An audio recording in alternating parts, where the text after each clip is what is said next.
안녕하세요, 여러분. 힐링토크 회복의 정선입니다. 살면서 와, 진짜 나 이런 부분에 있어서는 굉장히 근사한 것 같아.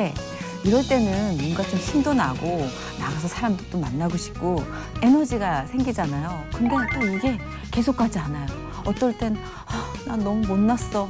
난 쟤보다 이걸 너무 못해. 저 사람보다 이걸 너무 뒤떨어지게 했어.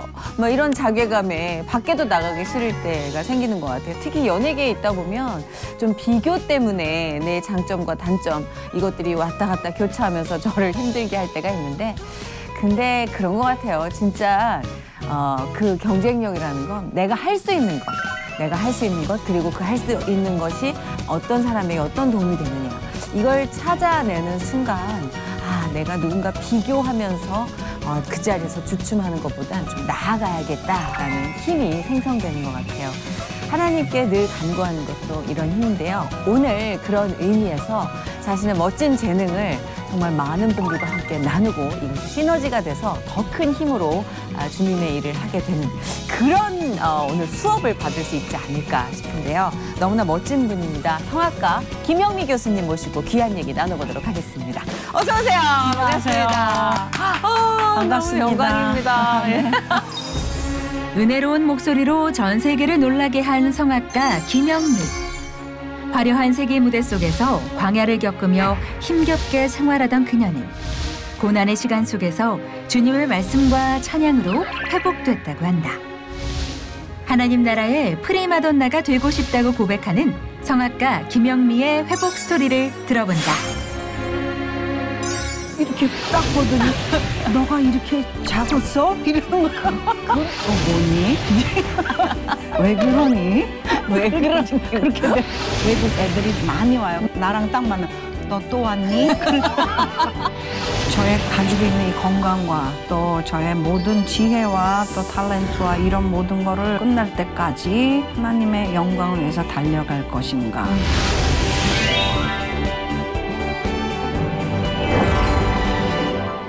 아니 근데 진짜 아까도 계속 저희 스텝과 저도 얘기했지만 너무 존재감이 크셔서요. 네. 저는 풍채가 있으신 줄 알았어요.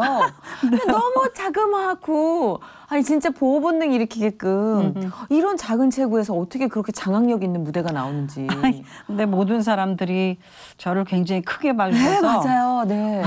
근데 이제 정말 재밌는 얘기는 저 미국에서 이제 오페라 나비 부인을 끝나고 네. 그 나비 부인이 이제 초초상 역할이 어마어마한 그 부분인데 네, 맞아요. 소리를 진짜 있는 대로 다 내야 되는 그런 이제 역할인데 네. 끝나고 이제 그 오페라 이제 총 연출자가 딱 이제 우리하고 같이 리셉션에 이제 나타났는데 자꾸 초초산이 어디 있느냐 내가 앞에 있는데 그래서 나 여기 있다고 그러니까 이렇게 딱 보더니 너가 이렇게 작았어? 이러는 거. 진짜 그럴 정도로 제가 그렇게 무대에서 아마 크게 보이나 봐요. 근데 그거 배우로서 최고의 장점 아닙니까? 아 진짜요? 그럼요. 무대에서 장악력. 무대에서 그렇죠. 네.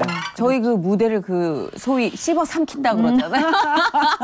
그 씹어 삼키는 힘이 그 어떤 에너지로 인해서 포장이 된 이미지니까. 감사하죠. 그렇죠. 네.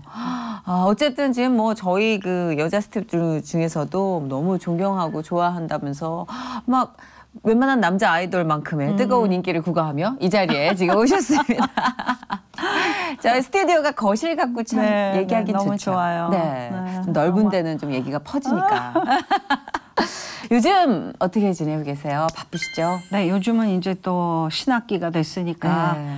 새 학기에 이제 학생들과 함께 이제 어우러져서 시간을 보내고 또 제 나름대로 또 여러 가지 이제 계획이 있어서 그 계획을 이제 연말이 또 이제 슬슬 다가오니까. 맞아요. 네, 그래서 그런 이제 음악회라든가 또 마지막에 이제 총정리를 해야 되는 이 마당에서 좀 못한 일들 또 학생들과의 또 잘 안 되는 일들 또 여러 가지 이런 것 이제 생각하면서 고민하는 계절이 온 것 같아요. 그렇죠. 특히나 아까 오프닝과 좀 일맥상통하기도 할 텐데 이 재능이라는 게 굉장히 도드라지는 분야잖아요. 그렇죠. 노력도 물론 필요하지만 그래서 마치 모차르트와 살리에르처럼 그 재능하고 노력 사이에서 힘들어하는 학생들을 많이 보실 것 같은데 어떠세요? 근데 예.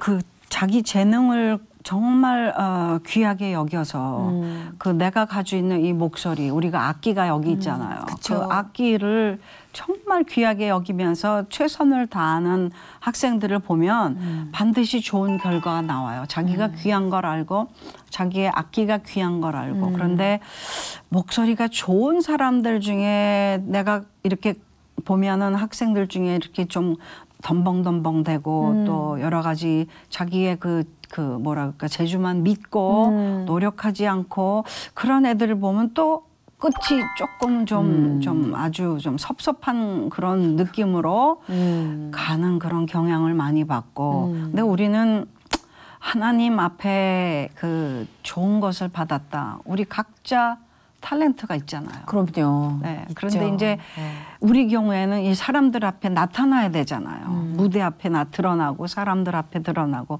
그럴 적에 정말 만만의 준비를 잘 하지 않으면 가뜩이나 떨리는데 아마 기절할 거예요. 맞아요. 그래서 그런 이제 삶을 이제 젊은 애들은 살아가고 저는 이제 거의 마무리를 이제 짓는 상황이니까 그런 걸 볼 때에 정말 우리가 믿음이 없이는 어떻게 이런 험한 세상을 갈까 하는 그런 생각이 드네요. 정말 네. 뭐 저희도 늘 그 자신과의 싸움이 필요한 직업이지만 믿음 없이는 정말 그렇죠. 불가능할 것 같은 게 네. 하루아침에 꼬꾸라지더라고요. 진짜 맞아요. 그 자신감이라는 맞아요. 게. 예. 그 지금 교직 생활을 하신 지가 어느 정도 되신 제가 거죠? 25년이에요. 93년도에 우리 학교가 한국예술종합학교 세워졌고 네, 그래서 여기가 25년이 벌써 흘렀어요. 아까 얼핏 들으니까 따님 나이가 네, 25이라고. 똑같아요. 네. 네. 그렇게 된 거예요. 네, 93년도에 걔를 낳으면서 제가 세상에. 이제 교편을 잡고 의미가 있는 해인 것 같아요. 그렇죠.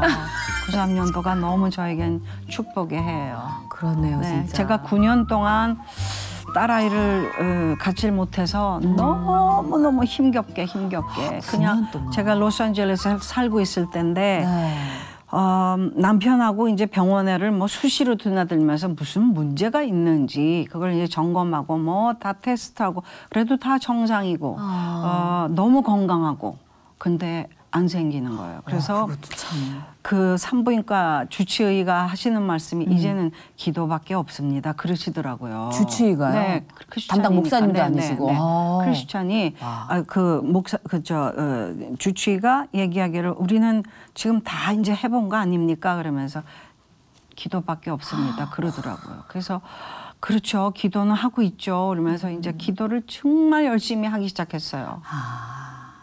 참 기도밖에 없다라는 그 말이 네. 어떤 사람에게는 와 이제 하나님의 시간이 시작됐구나 이렇게 받아들여지겠지만 절망 속에서 보내는 분들에게는 마치 그냥 벼랑 아래 이렇게 몰린 맞아요. 느낌이지 않을까. 받아들이겠다라. 맞아요. 예. 그냥 다 내려놔야지 뭐 어떡해요. 예. 우리는 어떻게 할 방법이 없어. 의학을 총동원해도 안 돼. 뭐 그냥 좋은 거를 뭐 해도 그 생명을 주관하시는 분이 하나님이시니까. 너무 신기해. 저희 오빠도 9년 만에 거의 10년 차에 아이를 그러세요? 가졌는데 마지막 1년 정도를 두고 그냥 마음을 다 비우고 기도만 했어요. 근데 그래서 이제 이름이 하나님의 은혜 하은이에요. 근데 진짜 그 여자 조카인데 그거예요. 딱 그런 것 같아요. 정말 기도밖에 없다 하고 그 결실 뒤에는 엄청난 간증, 순도 100%의 간증. 이 아이 자체가 그 부부에겐 간증이잖아요. 그렇죠. 네, 그러니까 네. 따님의 존재가 늘 새록새록 믿음의 열매실 것 같아요. 그러면 전 볼 때마다 그러니까. 그리고 이름이 이제 영어 이름이 조이예요. 조이. 기쁨. 너무 좋다. 네. joyful, joyful, joy. 그래서 기쁨이기 때문에 걔를 볼 때마다 제가 저의 존재감이라든가 하나님과의 관계라든가 이걸 조금 더 좀 뭐라 그럴까 이렇게 경외하고 또 조심하게 되고 그렇게 되죠. 그러실 네. 것 같아요. 그냥 받은 게 아니기 때문에 네. 기도하면서 얻었기 때문에 더욱더 정말 귀중하게 여기 그리고 제가 교육하는 그것에 있어서 저는 딸아이에 대해서 뭘 강요를 하든가 아니면 너 왜 숙제 안 해? 아니면 너 왜 뭐 하네? 너 왜 이거 더 해야지? 이런 걸 한 번도 한 적이 없어요. 그런데 그 성적을 보면 항상 하이예요. 하이. 야, 이거 많은 부모님들께 굉장한 부담이 되지 않을까 싶은데 근데 지금도 학원 척하고 계신 부모님한테는 근데 그게 어머니들의 그 마음은 너무 이해가 가지만 네. 그 자식들이 그 부담이 얼마나 큰지 그렇대요. 그거를 헤아리시면 아마 조금 좀 자제해야 될지 않을까. 제가 가르치는 입장에서 볼 때 네. 학부모들이 열의가 대단한 부모들도 많아요. 엄청나죠. 네, 그런데 학생들이 행복하지 않아요. 그래서 그거를 엄마가 옆에서 아빠든지 야, 너 잘해. 그만하면 너무 잘해. 좀 쉬면서 해. 이런 거 얘기하는 게 얼마나 걔네들한테 비타민이 될까. 저는 그랬거든요. 아, 그럴 것 야, 같아요. 그만해. 엄마랑 저기 놀러 가자. 어. 학교 가지 마. 나랑 저기 놀러 가자. 맨날 그랬어. 아니, 근데 진짜 아이들에게 그 휴식을 부모님이 만들어준다는 건 굉장히 의미 있는 일인 것 같아요. 네, 그거 뭐 같이 행동 안 하더라도 그쵸. 말 한마디가 말 한마디라도. 이렇게 자유로워지는 거. 한숨이 좀 놓여진다. 그럼 교수님으로서 학생들에게도 좀 학점이나 이런 거, 뭐 무대 이런 거 좀 강요 안 하시는 스타일이에요? 강요보다는 네. 눈빛으로 너 공부 안 했지? 센데요, 눈빛? 야, 이래서 어떡하지? 이제 이러면서 쟤는 이게 참을 적에 이렇게 돼요. 참을 적에.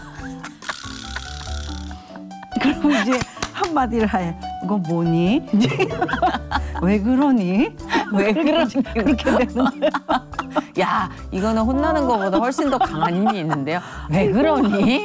근데 야단친다고 되는 게 아니에요. 너 뭐야? 이렇게 돼야지. 와, 진짜 엄청난 숙제가 딱 오겠다. 왜 그러니? 뭐야? 학생들이요. 그래서 이게 무슨 이 레슨하는 시간이 저 컨테스트 콩쿠르하는 것 같아요. 느낌이 너무 그럴 것 같아요. 떨리고 흥분이 되고. 근데 저는 그렇게 뭐라 그럴까 압력을 준 것도 없는데 사실 우리가 이렇게 노래할 적에는 마치 이렇게 완전히 다 벗은 것 같은 알몸을 선생님 앞에서 보이는 것 같은 그런 그 노래로 이제 다 보이니까 얘네들이 그게 아주 막 겁이 나는 것 같아요. 그래서 그러지 않으려고 해도 노래 속에 들어가면 그게 그렇게 쉽지가 않더라고요. 얼마 전에 학생들하고 또 오스트리아 다녀오셨다고 네, 들었어요. 비엔나, 네, 아, 비엔나. 거긴 어떤 일로 다녀오신 거예요? 제가 매년마다 여름 학교를 하고 있어요. 마스터 클래스를. 네. 그래서 뭐 길 적에는 2주 또 짧은 적에는 한 열흘 그렇게 하는데 이제 전 지역에서 이제 저는 학생들을 받으니까 뭐 우리 제자애들도 많이 가지만 그 학생들을 통해 가지고 제가 하나님 앞에 정말 복음을 전하는 하나의 다리 역할을 하고 있다 하는 것을 제가 하면서 점점 처음에는 몰랐어요. 마스터 클래스 왜 내가 비엔나 가서 해? 왜 이태리 가서 하지? 이거 어려운 시국에 그냥 한국에서 하면 어떨까? 이런 생각이 드는데도 제가 또 유럽에서 오랫동안 공부를 했기 때문에 거기 가서 이 젖어 있는 그런 문화 생활에는 굉장히 익숙하고 또 방학이 되고 그러면 한번 나갔다 와야 되고 그러면 그렇게 나갈 바에는 뭔가 좀 하자. 그렇죠. 뭔가 좀 하자 좋은데요. 그래서 시작이 됐어요. 그래가지고 걔네들을 하면서 이제 저녁 때가 되면은 다 피곤해서 녹초가 되지만 생명의 삶 큐티 책을 딱 펴놓고 우리 오늘 하루 동안에 일어난 일들 주님 앞에 다 기도하고 우리 자면 어떨까? 이제 그러면 애들이 다 몰려와요. 저는 뭐 피곤한 애들은 자도 되고 다 이렇게 얘기를 해도 애들이 스스로 와서 앉아서 어떤 애들은 교회가 뭔지도 모르는 애들도 있었어요. 그러니까 우리가 예수님 앞에 기도하는 거 예수님이 누군지 그래서 하나님의 아들 예수님 우리가 이렇게 기도하는 건 성령님 안에서 하는 거야. 삼위일체 하나님이야. 그러면서 이제 저는 뭐 전도자도 아니지만 하나의 그 믿는 선배로서 네. 이제 이렇게 가이드를 하면서 인도할 때 걔네들이 그 마스터 클래스 끝나고 네. 교회를 나가게 되고 또 자기가 본인이 내가 하나님의 딸로서 살아가는 것과 세상의 사람으로서 살아가는 것과의 너무나 다른 것을 애들이 보는 거예요. 그러니까 우리의 실생활 속에서 믿는 사람들은 이렇게 하는구나. 그리고 서로 애들이 양보하고 믿는 애들은 너무 착해요. 천사들 같아. 그렇죠. 그리고 안 믿는 애들이 있으면 더 막 양보해주고 더 돌봐주고 지네들끼리 막 잘할 수 있어. 그까짓 거 노래 잘하는데 막 이러면서 나 이렇게 들여다보면 얘네들 진짜 이쁘다. 너무 이쁘다. 네, 제가 할 수 없는 것도 지네들이 감당하고 그러면서 마스터 클래스가 굉장히 의미가 있는 여름 아웃리치 그게 돼버렸어요.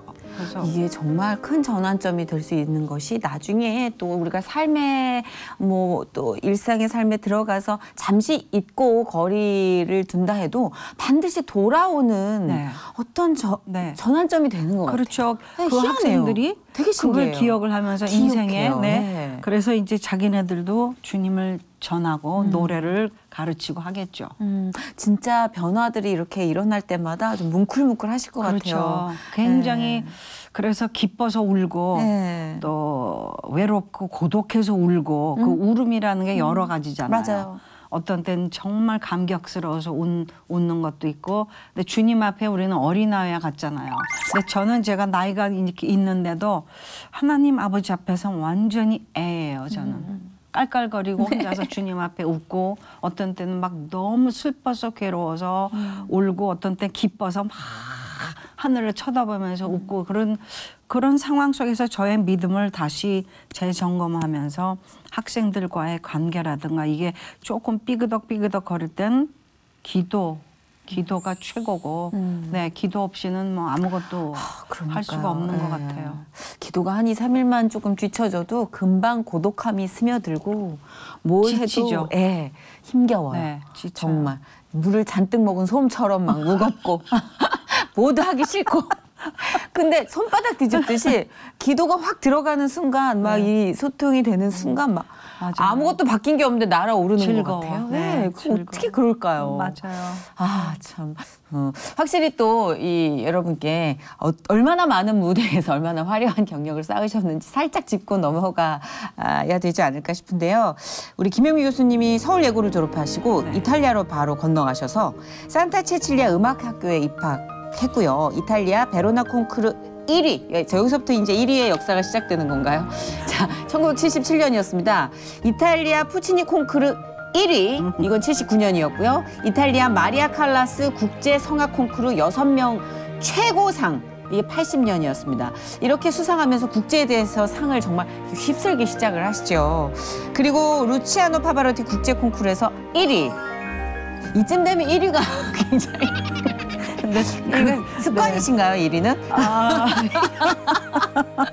제가 야, 이게 계속 1위예요. 네, 콩쿠르를 나가게 된 그 시점이 정말 너무 감격스러운 그 시점이었어요. 네. 제가 산타 체칠리아 음악학원에 입학할 때는 존재가 없었어요. 저라는 존재가 없었어요. 왜냐하면 1학년인데다가 꼬맹이 19살인데다가 조그만 동양에 그냥 그렇게 애기처럼 다루고 뭐 레슨 할 시간이 있으면 레슨 주고 없으면 그냥 너는 기다려 이 시간. 그래서 제가 3년 동안을 레슨하는 거를 계속 지켜봤어요. 선생님의 그 레슨 시간 아침부터 밤까지 계속 지켜보면서 제 노래가 성장하는 거예요. 그래서 한 2년, 3년 되면서 선생님이 저한테 주목하기 시작하더라고요. 그랬더니 3년 딱 되니까 콩쿠르에 나갈래? 그래서 나가는데 그냥 1등을 해버렸어요. 그다음에 이제 계속 1등이죠. 막 그러니까 콩쿠르에 나가면 그 국제 콩쿠르에 나가면 이제 외국 애들이 많이 와요. 근데 나랑 딱 만나. 너 또 왔니? 너 또 왔어? 나한테 애들도 얼마나 싫었을까. 한 번쯤은 1위 해보고 싶은데 그 1위를 상습적으로 하는 애가 동양 꼬마이가. 근데 그 3년의 기다림과 그 3년을 허송세월하지 않고 그 시간을 들여다본 그 노력. 마치 그 다윗이 뭔가 훈련을 쌓았던 그 시간 같은 느낌? 그런 느낌이 드네요. 자, 근데 여기서부터 이제 여기서 끝나는 게 아니라 주인공을 하셔야죠. 이제 습관적인 주인공이 들어갑니다. 이제 습관적인 1위 끝에 사랑의 묘약 여주인공으로 발탁돼서 라보엠, 나비부인 등 오페라 무대에서 정말 엄청난 찬사를 받습니다. 이후에 아까 말씀하셨듯이 1993년 한국예술종합학교 교수로 임용이 돼서 성악과 교수이자 또 성악가로 활발한 활동을 하고 계시죠. 저는 성악에 굉장히 문외한인데 이렇게 프로필을 말씀드리면서 거의 알고 있는 작품에 거의 알고 있는 역할이에요. 이거는 굉장히 크고 아주 국민적인 호응을 받는 무대라는 뜻이겠죠. 저 같은 문외한이 알 정도면. 유학을 일찍 가셨어요. 네. 19살? 네, 19살을. 그 애기 할 때 가셨어요. 고등학교 졸업하자마자. 네. 근데 이렇게 그 당시에 성악과 졸업하고 이렇게 유학을 간다 그러면 집안이 좀 이제 사시지 않았나? 아니요, 저희 아버지 의학 박사셨고 저희 어머니 하셨네. 이제 피아니스트였는데 네. 정말 자식들이 저희가 6남매예요.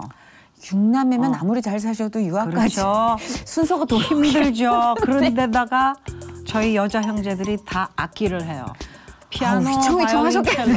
그래가지고 저희 어머니가 정말 그 살림을 잘 꾸려 가셨기 때문에 저도 유학을 가서 아주 만만치 않았지만 그리고 아껴서 그리고 이제 제가 그 뭐라 그럴까 그 유학 생활에 이제 졌다 보니까 저도 저 나름대로 이제 무슨 콩쿠르에 입상하면 이제 그 상금이 나오고 상금, 네. 또 어디서 불러줘요. 네. 노래 잘한다는 게 소문이 나니까 이태리 사람들도 와서 콘서트 해달라 그러고 그럼 그때 이제 그 조금 출연료가 나오고 네. 그래서 생활 자금도 제가 조금 마련할 수 있었고 그래서 아마 굉장히 어머니가 처음엔 힘들으셨겠지만 네. 그래서 막내세요? 아니요, 저는 다섯째. 다섯째, 거의 딸로는 막내네요. 셋째. 네. 셋째. 셋째 딸이군요. 근데 이 여자들은 다 음악을 했기 때문에 뭐 피아노, 첼로, 바이올린 했는데 저희 큰 언니는 목사가 됐어요. 와. 다 접고 와. 그래서 워싱턴 DC에서 목회 활동을 하고 있어요. 멋있으시다. 그래서 뭐 여자로서는 좀 그렇죠. 네, 아니, 굉장히 그래도 고난의 길을 가는 거죠. 힘드셨을 네, 것 같아요. 네, 네. 그래도 얼마나 진짜 뭔가 탄탄한 패밀리 같은 느낌 있잖아요. 요소 하나님이 잘 쓰고 계시는 악기 같은 느낌. 맞아요. 네. 연주회를 하고 계시는 것 같아요. 네. 감사합니다. 유학 생활 중에 가장 힘들었던 건 어떤 거였을까요? 근데 정말 어려웠던 거는 일단은 그 문화적인 그 차이가 너무 심해서 이 동양의 문화와 그 유럽의 문화는 너무 차이 그리고 언어도 다르고 그다음에 사람들이 그때만 해도 73년도 그때만 해도 이 동양인들의 그 차별이 네. 자기네들이 굉장히 우월해요. 그러니까 동양인들은 무시하는데 거기 일본 사람은 덜 무시해요. 왜냐하면 돈이 있으니까. 돈이 있고 일본 사람들 그때도 빵빵했고 근데 한국인이냐 중국인이냐 그러면 막 놀려요. 너희들 어디서 왔어? 이러면서 그래서 내가 막 그때 이렇게 분노가 이렇게 올라오더라고요. 근데 분노가 올라오는 걸 그 어린 아이로서 그 참을 길이 없어서 제가 그게 쌓이면서 우울증에 걸렸었어요. 말도 잘 안 됐고 그러니까 그냥 3년 동안이 제일 힘들고 제가 유럽 생활, 이태리 생활 한 12년을 했는데 그 3년이 얼마나 힘들었는지 그게 아마 저한테 병이 된 것 같아요.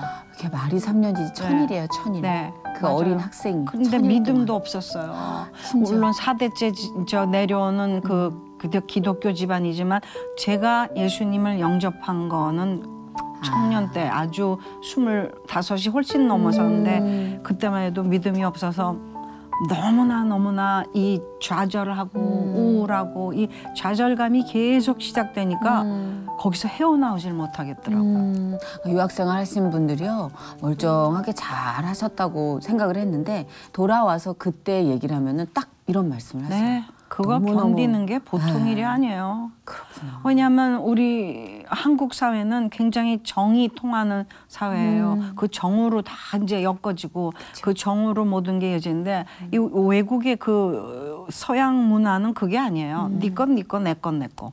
너가 너, 나. 좀 차가울 정도로. 완전히 그런 데서 그 뭐라 그럴까요? 자기 혼자 떨어진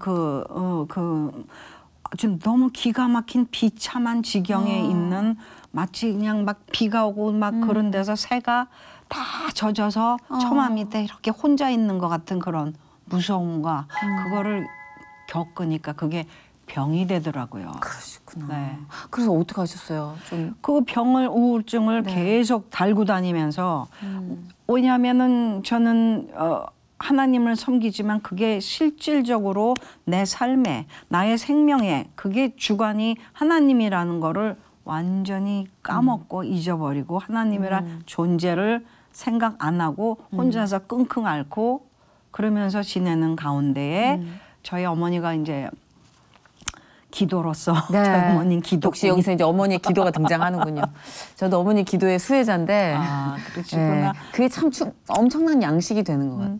엄마가 이제 이태리로 건너오셨어요. 그래서 저를 보고 너 병이 많이 들었구나 그러면서 막 우시면서 기도를 하시더라고요.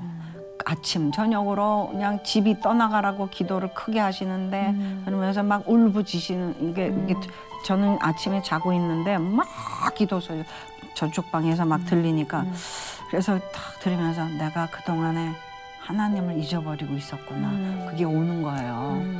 그러면서 이제 그 믿음 안에서 어머니가 기도해 주니까 하나님 가만히 계시겠어요? 저를 그냥 그 주님의 그 인도하심 속에서 제가 하나님을 다시 한번 기억하면서 그때부터 이제 힐링이 슬슬 시작됐어요. 치료가 시작되면서 말씀도 슬슬 보고 또 어머니가 기도해 주는 거 같이 기도하고 순종하고 이러면서 이제 어느 정도 그 건강이 조금 돌아왔다 그럴까요? 그런 상황이 되니까 또 이제 인간의 그게 이제 나의 그 성격과 이게 쓱 올라오는 거예요. 참 신기해요. 같이 와요. 얘들이 어디서 깍지를 끼고 있는지 꼭 그렇게 같이 와요. 그래서 그게 더 힘들어요. 그러니까요. 딱 우리가 완전히 접고선 나는 하나님 하면 죽습니다. 이르면 그때부터는 살판 난 건데. 그러니까요. 이게 이럴 때 요렇게 그 주님 앞에 갔다가 또 조금 살만하면 또 살만하면 내가 이제 살아나고 이게 보통 일이 아니에요. 저희 연예인들끼리도 그런 얘기 해요. 참 힘드는 시기들이 다 있잖아요. 그 기복에 막 납작해지고 그때는 애기 눈동자예요. 그때 교회에서 만나면 어머 얘가 이렇게 순했나? 근데 이제 하나님이 싹 씻겨주시고 회복시켜서 쫙 이제 쓰시기 시작해. 그럼 한 1년 뒤에 보면 다시 눈이 복해져. 앵그리버드가 돼가지고. 그래. 그게 되풀이 되더라고요. 그러니까 그리고 또 이 재능 자체가 우리가 살다 보면 아주 훌륭한 달란트로 쓰일 때도 있는데 재능이 나를 칠 때가 있다라는 맞아요. 걸 느끼는 게 감수성이 양분이 되는 재능이잖아요. 맞아요. 그러니까 감정 기복이나 이런 거 맞아요. 컨트롤이 좀. 야, 근데 그 예민한 질문을 그렇게 잘하세요. 제가 감정의 느껴서. 기복이 엄청 심한 였어요. 네네. 였었어요. 였었군요. 그래서 그게 우울증이 막 오는 거를 컨트롤을 못하는 거예요. 그러니까요. 네, 이 기복이 너무 심하니까. 네. 근데 저는 믿음이 도대체 무엇일까? 내가 믿음을 가지고 있는데 왜 이러고 살고 있지? 왜 이렇게 우울하고 왜 이렇게 맨날 기복이 심하고 왜 이러는 거지? 안 되겠다. 하루는 결단을 내리는 거죠. 네. 그래가지고 제가 그 결단을 마지막으로 내린 게 저희 이제 이게 점점 시간이 얼마나 많이 흘렀는지 그동안에 우리 딸아이도 생기고 네, 뭐 그동안에 할 일을 많이 이제 했죠. 네. 저희 어머니도 또 아버지도 돌아가시고 그 사실은 딸아이가 생길 때 얼마나 이 삶에 대해서 정말 환희를 느끼면서 하나님 저에게도 딸아이를 주셨군요. 너무 감사합니다. 그러면서 딸아이 제가 만지면서 내가 얘한테 뭘 선물로 줄까? 그런데 자장가를 한번 부르자 이런 생각이 들어요. 그래서 자장가 CD를 냈어요. 그래서 자장가 CD 1, 2집을 내고 그다음에 이제 걔를 키우면서 뭐 너무 축복된 삶에다 그냥 기고만장하게 여기까지 이제 쫙 이제 올라가서 나 아니면 아무도 없다는 식으로 이제 이렇게 그걸 하나님은 굉장히 그 오래 기다리시고 참고 그걸 몰랐죠 저는. 근데 어머니가 2000년도에 딱 돌아가시면서 제가 그 믿음의 뿌리가 막 흔들리는 거예요. 또 그 우울증과 이게 오기 시작했어요. 너무 무섭게도 왔어요. 그래서 제가 그래서 내가 하나님을 믿는 게 이게 헛건가? 이게 거짓으로 내가 거짓 영을 내가 가지고 있는가? 이런 생각도 하면서 더 무서운 거예요. 너무 떨리는 거예요. 살기가 무섭고 이거 내가 왜 이러는 거지? 내가 하나님을 섬긴 다음에 이런 아픔과 이런 병마가 없는데 왜 이러는 거지? 그게 더 무서운 거예요. 맞아요. 근데 그때 또 저희 남편이 로스앤젤레스로 발령을 받았어요. 그래서 할 수 없이 이제 쫓아가서 거기서부터 제가 정말 죽기 아니면 살기로 하나님께 기도를 하기 시작했어요. 너무 괴로워서. 이건 뭐 밤이면 밤마다 그 두려움이 찾아오는 거예요. 이렇게 엄습을 해요. 막. 그냥 거기서 우울하기 시작하면 그냥 가는 거예요. 거기 지면 가는 거예요. 네. 그런데 하나님이 저를 불쌍히 여기신 거죠. 나를 자꾸 부르시는 거예요. 그래서 제가 아침에 이제 우리 딸아이 학교 보내고 우리 남편 회사 나가고 저 혼자 이제 남는데 그 집이 지하 1층, 3층 이래가지고 다락방이 있어요. 네. 그 다락방에 올라가서 손을 위로 뻗치고 그냥 있는 소리를 다 지르면서 하나님께 부르짖었어요. 그때 하나님이 딱 저는 그때 너무 놀래가지고 주님의 음성에 세밀한 음성이 기도하던 중에 영미야 부르시는 거예요. 그래서 내가 너무 깜짝 놀라가지고 기도를 하다 말고 이러고 있는데 내가 나를 믿겠니? 이러고 물어보시는데 내가 그럼 하나님을 믿었지 누굴 믿었나요? 그랬더니 너는 나를 만홀히 여겼다 그러시는 거예요. 업신여겼대요 하나님이. 맞죠? 업신여겼길래 내가 자꾸 그 우울증이 오고 계속 나 혼자서 바둥거리고 하나님을 믿는데 왜 그렇게 했어요? 그래서 내가 주님 앞에 하나님 이제 꼬꾸라졌어요. 용서하세요. 내가 하나님을 정말 올바로 믿지 못했습니다. 정말 용서해 주십시오. 그러고 온 목청을 다해서 울고 계속해서 회개의 기도를 하고 있는데 주님의 말씀이 또 내가 너를 지명하여 불렀나니 너는 내 것이다. 그 말씀이 딱 나한테 쥐어지는 거예요. 그러면서 내 치료가 급속하리라. 그러면서 너를 위하여 십자가를 지신 예수 나는 십자가 질 때 아무도 내 대신 짓지 않았어. 네가 그걸 알지 않니? 그 외로움과 고독함과 그 처절함 그 아픔 속에서 내가 승리했다. 믿겠니? 계속 그래서 그 즉시로 내가 치유의 확신을 받고선 주님 앞에 제가 그랬죠. 하나님 제가 정말 이제부터는 헌신을 하겠습니다. 하나님이 내게 주신 이 건강도 생명도 호흡도 다 주님의 것이니 제가 이 세상에 가치를 두지 않고 하나님께 가치를 두겠습니다. 주님 저를 써주시옵소요. 그리고 그 즉시로 제가 기도한 게 내가 볼 적엔 멀쩡했지만 하나님 제가 장애인이었죠. 그러면서 장애인들을 위해서 저는 뭔가 좀 하고 싶은데요. 그런데 이제 기도가 다 끝나고 딱 일어나려고 하는데 전화가 때르르 오는 거예요. 그래서 전화를 딱 받았더니 그 LA에서 조이 장애선교센터를 운영하는 목사님이래요. 저는 너무 놀라가지고요. 그러니까 하나님이 내가 네 기도를 다 듣고 있다는 거를 보여주신 거예요. 그 즉시로. 그러면서 조이 장애선교센터에서 집을 좀 그 장애인들을 위해서 집을 짓기를 원하는데 펀드가 부족하대요. 그러면서 좀 독창회를 했으면 좋겠다. 그래서 기꺼이 목사님 하겠습니다. 그리고 주님 앞에 할렐루야 기도드리면서 제가 그 시간부터 계속해서 급속하여 너의 치료가 급속하리라 하는데 진짜 말씀 하나하나가 저한테 오면서 그 치료가 되는 거예요. 제가 여지껏 그런 증세 이런 건 하나도 없이 할렐루야 내가 천국에서 마치 주님이 주시는 고난이라도 나는 달게 받겠습니다 하는 그 믿음이 생기는 거예요. 그 아픔을 딛고 일어나니까 두려운 게 하나도 없어. 왜냐하면 주님이 함께 하니까. 그걸 제가 얻은 거예요.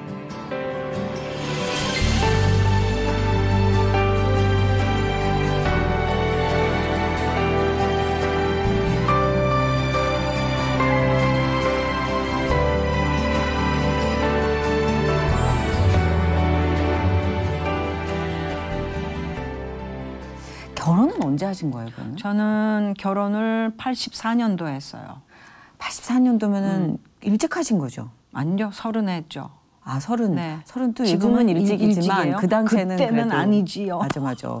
그렇죠. 서른이요. 84년도 했어요. 네, 연애. 연애도 거죠? 아니고 중매요. 저희 어머니들끼리. 진짜요? 네, 어머니들끼리 중매를 하셨어요. 이렇게 네 아들 다워, 네 딸 다워. 보기도 전에. 양가 사돈 어른이 그래서 먼저. 이렇게 미팅을 하고. 미팅은 언제 하셨어요, 그러면? 미팅을 그래서 82년도에 했어요. 그리고 뉴욕에서 저는 이제 LA에서 뉴욕에서 살고 있었고 저희 남편이 LA에 있었는데 네. 뉴욕에 저를 보러 왔죠. 어머니와 같이. 어떠셨어요? 근데 처음엔 진짜 저는 그랬어요. 나는 음악하고 결혼한 사람인데. 그 당시에는 그런 느낌이 들 수 있습니다. 맞아요. 예. 음악하고 산 사람, 결혼한 사람인데 내가 선을 봐도 될까? 이런 그냥 덤덤한 생각으로 그냥 쿨한 생각으로 그냥 나갔어요. 그때는 온통 무대에 꽂혀 있을 때 그렇죠, 아닌가요? 그렇죠. 네. 그러니까 뭐 저기 누구를 갖다 앞에 앉히셔도 그러니까. 당신은 남자, 나는 여자 이렇게 된 거예요. 그런데 이제 그게 2년이 되다 보니까 제가 LA 가서 연주를 하게 됐고 그 연주를 하는 그 과정에서 이제 데이트 아닌 데이트를 하게 됐고 그러면서 이제 저희 어머니가 막 밀기 시작했어요. 그래가지고 뭐 성사가 된 거죠. 어머니께서 따님을 정확히 아시는군요. 그런 거 같아요. 야, 물 들어왔다. 노져라. 딱. 전혀 생각 없던 애가 잠깐만 몇 번 식사를 해? 오케이. 지금 밀고 들어가. 적재적소에. 그래서 결혼을 하셔가지고 그 또 이제 일 때문에 아까 옮겨 다니시기도 하신 것 같아서 근데 맞아요. 여러 가지로 더 많이 이동성이 더 많은 직업이시잖아요. 그렇죠. 이거 조율하기도 만만치 않았을 것 같은데 같은 계통이세요? 아니에요. 아니죠. 네, 저희 남편은 그냥 회사에 이제 그 직위에 그냥 좌우지 우지하는 그런 좀 막중한 그런 건데. 모든 회사원들이.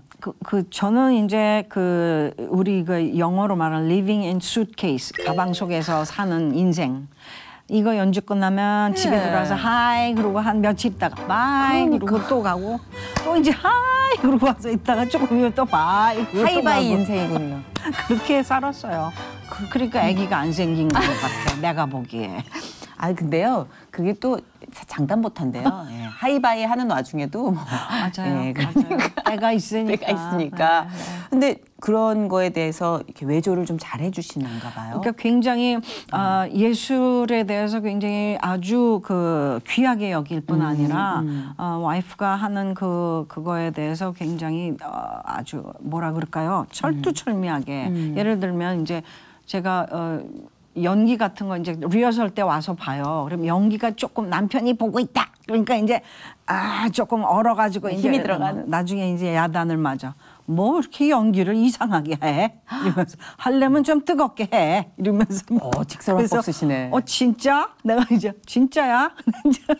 그런 식으로 굉장히 음악에 대해서 또 오페라에 대해서 관심이 너무 처음에 없었다가 나중에는 오페라를 너무 좋아하게 됐어요. 처음에는 쳐다보기도 싫어가지고 이 와이프가 노래한다 그러면 처음에 나 만나기 전에는 무슨 노래 소리가 나면 딱 껐대요. 라디오를 끄고.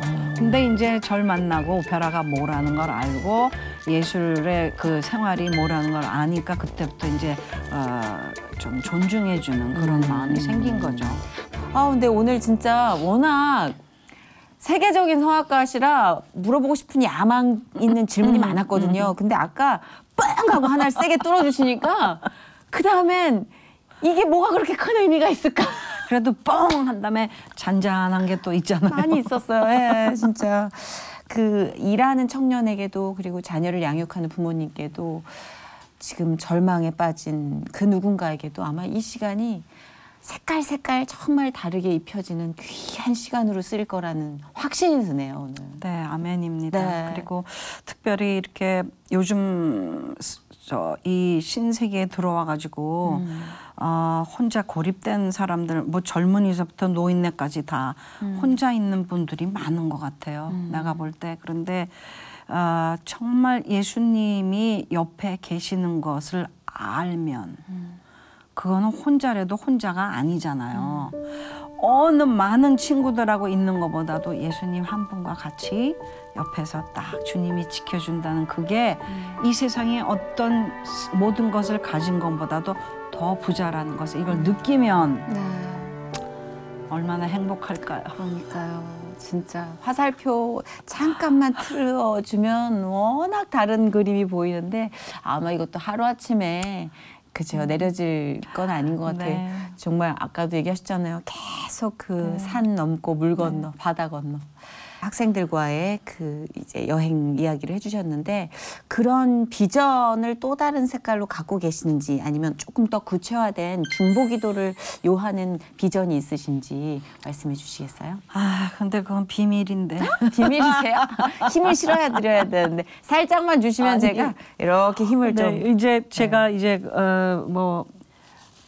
이렇게 볼 적에는 모르겠어요. 여러분들이 내 나이를 어떻게 짐작을 하실지 모르지만 앞으로 이제 저도 정년이 얼마 안 남았습니다. 그리고 그렇습니까? 네, 그 정년 이후에 정말 제가 저의 가지고 있는 이 건강과 또 저의 모든 지혜와 또 탤런트와 이런 모든 거를 어떻게 적절하게 이 세상에서 끝날 때까지 이거를 하나님의 영광을 위해서 달려갈 것인가. 이건 아직도 기도하면서 퀘스천이에요. Big question. 그래서 그거를 좀 생각날 때마다 기도해 주시고 또 우리 모두가 정말 이 세상이 복음화돼야지 예수님이 오신다 그러셨어요. 네. 땅 끝까지 복음이 전해질 때 예수님이 오신다고 하시니까 정말 우리가 그 앉은 자리에서 우리 주위에 있는 사람들도 우리가 접한 모든 환경 속에서 정말 하나님 안에서 자녀답게 우리가 하나하나 정말 기쁨으로 살아가면 안 믿는 사람들한테 행여나 또 행복감과 또 희망을 소망을 주지 않을까 저는 그렇게 생각합니다. 아멘. 네. 그렇게 저도 믿습니다. 아멘. 예. 사실 워낙 저희가 세계적인 성악가를 모시고 이런 부탁을 드리는 건 외람된 일이라 생각이 들지만 그냥 제가 의식의 흐름 따라 진행을 하므로 이해를 해주시기 바라요. 문득 1시간 동안 얘기를 나누다 보니까 위로받는다라는 느낌이 참 많이 들었어요. 누군가에게 따뜻한 품을 좀 허락받은 느낌이었는데 자장가 얘기를 아까 살짝 해주셨잖아요. 위안이 되는 본인이 그냥 툭 하고 나오는 허밍 같은 찬양도 괜찮고 그냥 그런 자장가 같은 위로를 좀 해주십사. 많은 상처받은 영혼들에게 우리 마지막은 그렇게 마무리를 해보는 게 어떨까 생각이 드는데 그냥 편하게 자주 보고 지금 자장가를 아니, 그러니까 찬양도 좋고요. 그러니까 본인에게 오케이. 위로가 되는 찬양이 또 더 힘이 실릴 것 같아요. 네. 어떤 찬양이 좀 위로가 되세요? 저는 그 평화로다 그거 굉장히 제가 좋아해요. 내 너무 영혼의 좋아요. 극히 깊은 곳에서 네. 맑은 가락이 울려나네. 살짝 하늘곡조가 저희에게 지금요? 그 평화를 쓰잖아요. 아이고. 아니야 한 선우 씨. 여덟 음절? 저희가 너무 외람되지만 그냥 너무 그걸 받고 싶어서요. 네, 지금 그러면 생각나는 대로 네. 너무 좋아요. 내 영혼의 극히 깊은 데서 맑은 가락이 울려나네. 하늘 곡조가 언제나 흘러나와 내 영혼을 고이 싸네.